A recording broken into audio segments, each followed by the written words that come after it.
bem-vindas, bem-vindos.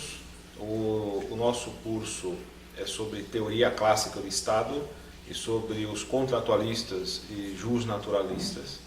E o objetivo do curso é tentar compreender, primeiro, por que nós chamamos esse conjunto de autores, né, como os que teriam formado uma teoria clássica do Estado.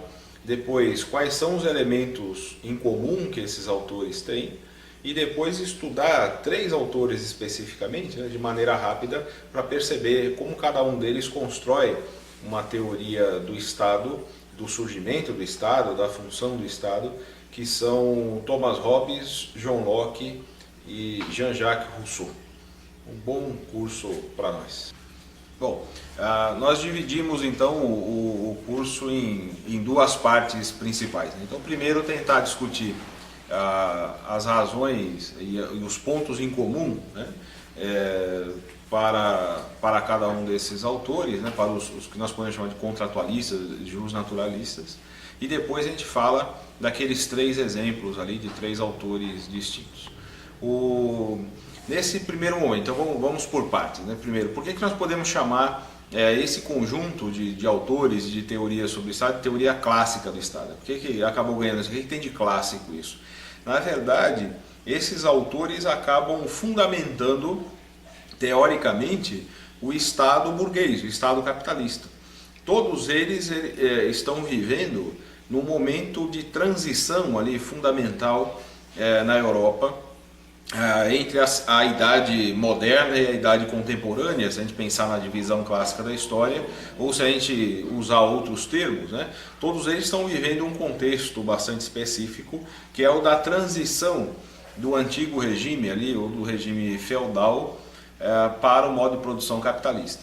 Esse Estado que eles estão pensando e a maneira como eles estão tentando explicar o surgimento e a necessidade do Estado, ou então, né, como nós vamos ver mais para frente, tentando explicar, fazendo um recurso a um Estado de natureza, né, eles vão tentar justificar o tipo de Estado que cada um deles defende, na verdade, né, eles fazem uma inversão aí na construção teórica. Tem ainda uma porção de pensadores, né, até o século XXI, que vão utilizar essas teorias ainda para tentar construir trabalhos sobre o Estado, mas nós temos depois disso algumas correntes mais críticas, né, que vão fazer a crítica disso que a gente chama de teoria clássica do Estado, como é o caso de uma teoria marxista do Estado, por exemplo, que poderia ser objeto de outro curso como esse que nós estamos fazendo aqui.